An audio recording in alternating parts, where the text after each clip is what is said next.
Assalamualaikum warahmatullahi wabarakatuh. Sebelumnya kembali lagi dengan saya, Afrizal Bayu Pratama, mahasiswa Manajemen Universitas Internasional Indonesia. Jadi pada sesi kali ini, kita akan kembali membahas terkait soal ujian akhir semester mata kuliah SOERP. Oke, langsung saja kita mulai. Jadi, pada soal ujian akhir semester SOERP ini terdapat dua sesi soal, yaitu ada soal A, di mana sesi soal A ini kita disuruh untuk menjawab benar atau salah. Lalu untuk yang kedua, yaitu sesi soal B, terdapat soal esai, jadi kita disuruh untuk menjelaskan dan merinci jawaban-jawaban yang akan kita jawab. Oke. Untuk soal yang pertama pada sesi soal A, yaitu untuk jawaban benar, dan untuk yang nomor 2 juga benar, dan yang ketiga jawaban benar. Jadi untuk soal ujian akhir semester sesi A, dari soal 1 sampai 3 suruh jawaban benar. Lalu kita masuk ke soal sesi B. Di soal sesi B terdapat soal nomor 4, 5, 6, 7, dan 8. Nah, yang pertama pada soal nomor 4, poin A. Di mana di sini jawaban 4A, di mana menjelaskan terdapat dua faktor yang mempengaruhi tingkat optimal ketersediaan produk. Nah, di sini ada dua faktor. Yang pertama adalah biaya penimbunan barang atau cost of overstocking the product, di mana biaya penimbunan barang ini dinotasikan sebagai CO, merupakan kerugian perusahaan dari setiap unit yang tak terjual di akhir musim penjualan. Biaya penimbunan terjadi jika perusahaan memiliki stok yang melebihi batas kebutuhan konsumen. Lalu faktor yang kedua yang mempengaruhi tingkat optimal ketersediaan produk adalah biaya kekurangan persediaan atau cost of understocking the product, di mana biaya kekurangan persediaan ini dinotasikan sebagai CU, merupakan kerugian perusahaan setiap kehilangan penjualan dikarenakan tidak tersedianya persediaan. Biaya kekurangan persediaan ini terjadi jika perusahaan tidak memiliki stok barang yang cukup untuk memenuhi kebutuhan konsumen. Lalu kita lanjut ke soal B. Pada soal B, kita menjelaskan terkait CSL atau tingkat layanan pelanggan. Jadi CSL ini adalah istilah yang digunakan dalam manajemen rantai pasokan yang mengacu pada persentase pesanan yang diisi oleh perusahaan dari inventarisnya sebagai ukuran seberapa baik perusahaan mampu memenuhi permintaan pelanggan. Kaitan CSL dengan tingkat ketersediaan produk, yakni untuk meningkatkan biaya rantai pasokan memerlukan persediaan besar. Oleh karena itu, rantai pasokan harus mencapai keseimbangan antara tingkat ketersediaan dan biaya persediaan. Sedangkan CSL dilakukan untuk mengatasi permintaan dadakan atau musiman.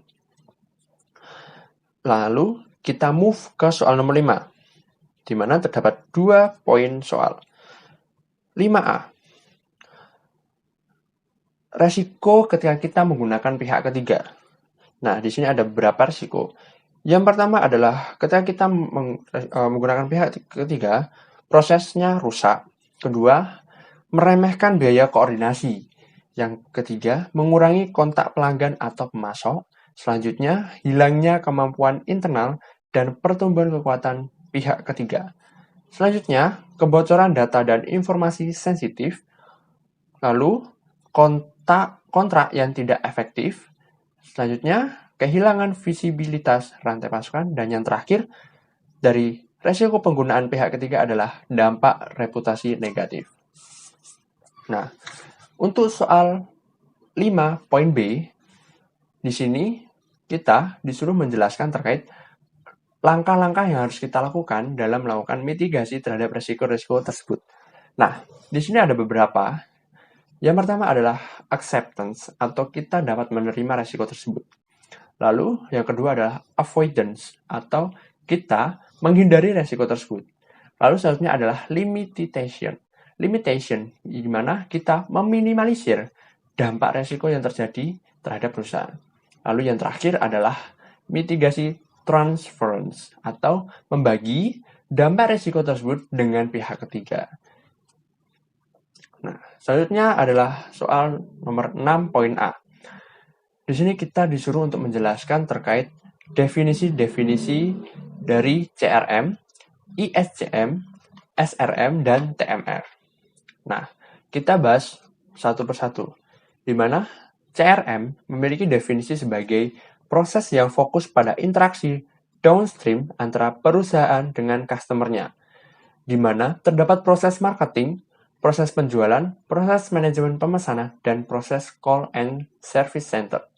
Lalu untuk ISCM, memiliki definisi sebagai berikut. Proses yang fokus pada operasi internal dalam perusahaan, di mana terdapat proses strategic planning, demand planning, supply planning, fulfillment, and field service. Selanjutnya adalah SRM. SRM sendiri memiliki definisi sebagai berikut, proses yang fokus pada interaksi upstream antara perusahaan dengan supplier. Dan yang terakhir, definisi dari TMF, di mana memiliki definisi sebagai berikut, proses yang di dalamnya terdapat integrasi ERP system dan infrastruktur software. Lalu untuk soal pada poin 6B, di mana di sini menjelaskan bahwasanya TMF sangat penting untuk berfungsinya ketiga proses makro, di mana ketiga makro tersebut adalah CRM, ISCM, dan juga SRM. Dan untuk proses komunikasi antara satu dengan yang lainnya, dan sangat penting untuk fokus pada proses makro karena kita dapat melihat secara keseluruhan mulai dari upstream hingga downstream. Nah, selanjutnya untuk di soal nomor 7 dan 8, kita disuruh untuk mencari terkait EOQ, terkait frekuensi pesanan, safety inventory, cycle inventory, dan juga average inventory dan average flow time. Nah, kita bahas satu persatu dimulai dari poin 7A. Di sini pada poin 7A kita diminta untuk mencari dan menemukan dari jumlah pesanan atau EOQ ini sendiri. Di mana rumus dari EOQ ini sendiri sama dengan akar 2 HIS per HC sama dengan di mana di sini 2 dikali yang sudah diketahui yaitu 1.400.000 dikali 3 juta dibagi 59.000 kali 0,05. Nah, di sini tertulis dan ditemukan bahwasanya Hi sama dengan 53,361,57, di mana dalam hal ini jumlah pesanan dapat ditemukan sebagai berikut 53.361 unit. Nah, terus selanjutnya adalah frekuensi pesanan. Frekuensi pesanan memiliki rumus sebagai berikut yaitu R bagi Q, di mana telah diketahui 1.400.000 dibagi tadi pesanannya sudah kita temukan bahwasanya 53.361 sama dengan kita sudah bagi keduanya sehingga ditemukan sejumlah 26,2 kali. Nah, kita move ke nomor 8 poin A, di mana kita diminta untuk mencari safety inventory. Safety inventory ini sendiri seperti yang diketahui pada soal ada D sama dengan 2.500, terus A2, lalu SS 60% sama dengan 0,6.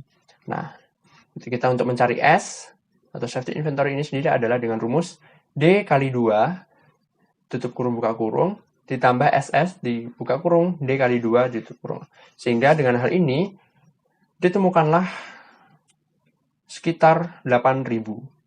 Lalu untuk poin 8B, kita diminta untuk mencari cycle inventory. Setelah kita rumuskan dengan rumus Hi bagi 2, ditemukanlah sekitar 5.000. Lalu untuk poin 8C, kita diminta untuk mencari average inventory dan juga average flow time. Di mana pada average inventory ini sendiri memiliki rumus sebagai berikut. C1 ditambah S1, di mana 5.000 ditambah 8.000 sama dengan 13.000. Lalu untuk mencari average flow time sama dengan A1 dibagi throughput. Hingga ditemukanlah sejumlah average flow time-nya adalah 5,2 week atau 5,2 minggu.